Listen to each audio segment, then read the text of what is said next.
You do not need to beat the algorithm. The algorithm is not something to be beaten. It's something to be leveraged, right? I feel bad for the algorithm. Like, it needs a better PR team.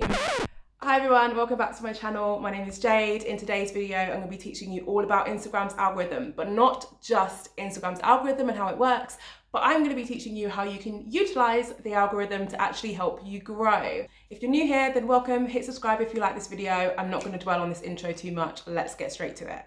Okay, so first let's talk about what Instagram's algorithm actually is and why it was introduced, right? So back in the olden days, pre-2016, Instagram did not have an algorithm. It was all chronological order. Crazy, right? Can't believe it. Couldn't imagine a world where your feed was just based on time and that's it.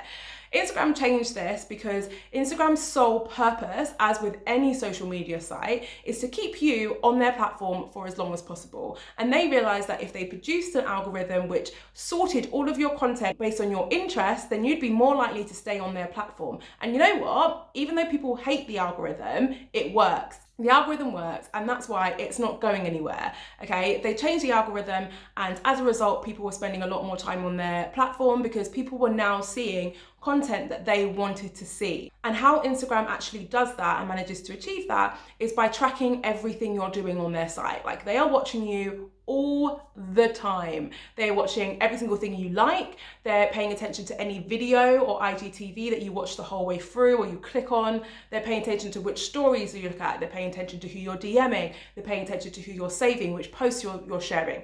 They're paying attention to all of that good stuff, right? Because it's telling them what you like, what kind of accounts you interact with, what kind of content you respond well to. And they've used all that data and information that they've collected to curate your newsfeed, your explore page, and also your home feed. So when you go on Instagram and you scroll down, all of that content you are seeing because Instagram have been watching what you've been doing on their platform and they've decided that you want to see this content. Is it a flawless system? No. Is it ever? No. But it does work for the most part, which is why, as I said, it's not going anywhere. So let's talk about what actually happens after you post. This is something that I don't think a lot of people include in their videos, so I really wanted to make sure I included it because I think it's really fascinating. Okay, so let's imagine that you have just taken like the best photo ever.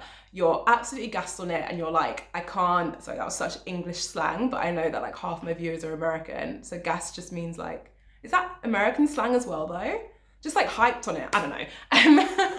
You've taken this photo and you're like, I look great. Or I've just taken this photo of this scenery and it looks so good. I can't wait to post it. It's gonna blow up. I'm gonna be all over the explore page. I'm gonna be Instagram famous and I can quit my job tomorrow.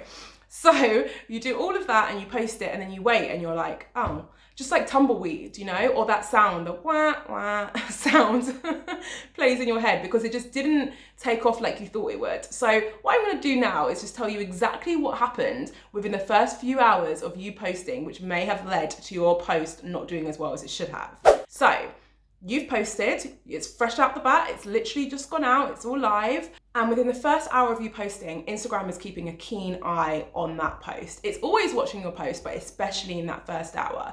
And what Instagram's gonna do the second you post is it's gonna show your post to what I like to call your advocates. So if you've watched any of my other videos, then you'll know that I like to throw this term around because I think it's the most effective way to describe your followers who are really engaged with your content. So Instagram is gonna already know who your advocates are, right? Because they would have used their algorithm to figure out who likes your content the most, who shares your content the most, who do you comment, who comments on your content the most, who do you exchange DMs with, and they're gonna group them and classify them as their advocates. Well, they're not gonna use that term because that's my term. They're gonna use their own term, but they're gonna group them under that umbrella, right? So when you first post, that's who's gonna see your post.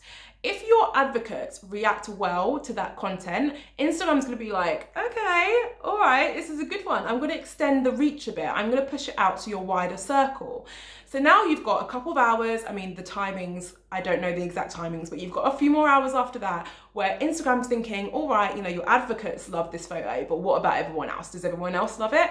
And if everyone else starts to love it and you're getting even more attraction and engagement, Instagram's like, okay, this is a good post. I'm gonna blast this, and then next thing you know, bam, explore page. That's not guaranteed, But the chances are, if you've passed those 2 tests, Instagram's going to start pushing it beyond your advocates and beyond your circle to people who don't even follow you. You know, you're going to start ranking on Explore, you're going to start ranking on your hashtags that you've used, that I'm trusting and assuming that you've used them. If you don't know about using hashtags and all these kind of tips and tricks, then check out this video. But that's essentially what happens within the first few hours of you posting. And I feel like that does a really good job of explaining how important advocates are when it comes to determining how successful your content's going to be. So that's, in a nutshell, a nice way of explaining what the algorithm does immediately after you post. So I know you're thinking, okay, cool, that makes sense, but what does that mean for me and how can I use that to my advantage? Don't worry, because I'm about to tell you. But before I do, if you're enjoying this video, please can you like and subscribe and do all the YouTube stuff? It really helps me out. Okay, so if we go back to the first thing that happens within your first hour of posting on Instagram, if you remember, what I said was your advocates are going to see your post first, and that's who need to react well to your post in order for it to get pushed out to more people. So what do you do to help this, right? You get more advocates. There are so many different ways that you can do this. I'm going to give you a few now, but I'd recommend checking out some of my other videos in my description because they provide even more detail, right? But for example, a way that you can increase your number of advocates is by building relationships with more of your followers. So the next time someone comments on your photo, respond to it. I think we all know by now that you should respond to your comments, but why not send them a DM? If you've got a good reason to send them a DM and start a conversation, then do it. Go on their profile, look at their recent stories. If they've posted a story which is interesting to you, then respond to it and build a relationship that way. These different engagement things that you're doing with these channels is telling Instagram, hey, I've got a relationship with this person. You should add them to my group of advocates. It's also down to things like you commenting on other people's content. It doesn't just have to be your followers. It can be you following a hashtag that's relevant to your niche, which I always recommend, finding cool accounts and big accounts who are posting within that niche and commenting on their content too. You always want to make sure that everything you're doing is authentic and you're not doing it just for the sake of it, because otherwise it's going to be really obvious and it will just leave a bad taste in people's mouths. You don't want to do that, okay? But you do want to make sure that you're being as social as possible. It is a social platform with others because it helps you build relationships, it helps you attract real advocates, and it also helps you grow that pool of advocates. So now by doing all of that stuff, especially when you do it half an hour to an hour before you post, Instagram's now potentially got 100 or I don't know, maybe 100's a lot, 25 more people that are going to add to your pool of advocates. And these additional people are now going to see your content when you post, right? The good thing is that if you've just done all this interaction half an hour to an hour before posting, not only are there more advocates in that pool of people, but they're also more likely to engage with your content because you're fresh on their minds. You've also just engaged with theirs. So there's always a bit of a, all right, well, they've checked my post out, maybe I'll check out theirs type of thing going on. So not only are there more people seeing your content, but hopefully there's now more people engaging with your content, which means that when that first step, Instagram has now thought, okay, there are loads of people liking this post. I'm going to push it out to my wider circle. Another tip that will help you really leverage Instagram's algorithm and this whole process to help you grow is by posting at the right time. So a lot of these steps, you'll notice, they're quite time bound, right? I've said the first hour, the first few hours. That's an important clue here that you need to think about. There's a few different ways that you can figure out how many people are online or when your followers are online. You can look at your Instagram analytics, and you can also go on Instagram Live and as if you're about to film a live, and it will tell you how many people are actually online. If you're interested in those kind of tips and growth hacks, check out the video up here because I share a lot more detail and I share just loads more growth hacks. But anyway, if you post at the right time, then you're massively increasing your chances of your advocates seeing your post and therefore being able to engage with it. It's all well and good having a pool of 1,000 advocates, but if none of them are online when you've posted, then you've missed your window, and it's not impossible to claw back engagement and still rank in Instagram's algorithm, but it's a lot harder. Another tip, and my last tip of the video, unfortunately, that I'm going to give you is to aim for engagement. There's always different rules going around, or theories going around that, now saves are the most important metric or engagement element on your post, apparently. But these change all the time. So what I would recommend you doing is making sure that you've got a strategy in place which aims for all of these different forms of engagement. I'm going to give you a few really quick tips now so you can see what I mean.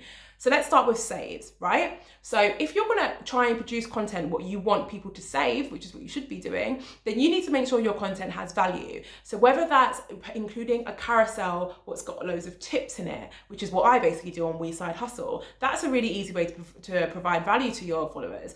Or if you're not within that niche and you're more in a fashion niche, then maybe what you do is provide really detailed reviews of the different items that you're using. Or if you're in the travel niche, in your captions, you include different tips and tricks or restaurants that people should visit when they're visiting the country that you're photographed in. There's so many different ways that you can add value, whether it's for your actual content, like your post, or whether it's in your captions. I would always aim to do so because then it's going to encourage people to save your post, and that's going to help you rank on the algorithm.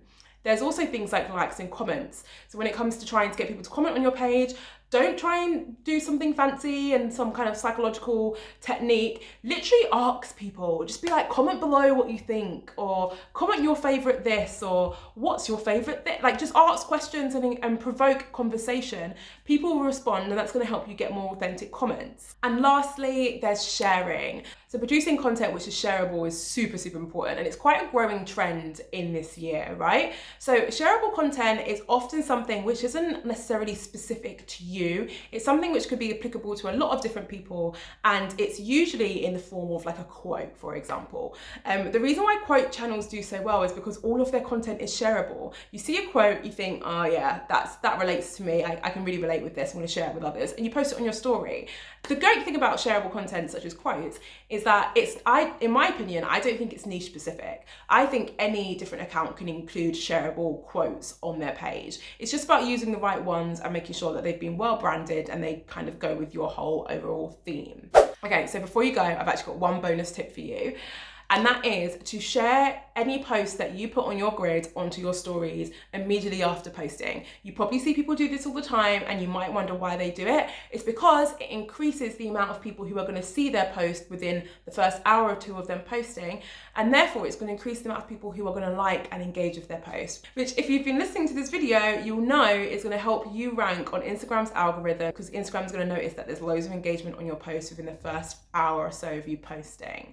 I really hope this video was useful to you. If you're interested in growing on Instagram organically, then I recommend checking out this video. I share my top growth hacks for Instagram. They work, they are tried and tested. So I definitely recommend watching that video if you're interested in growing this year. Thank you so much for watching. I will see you in my next video.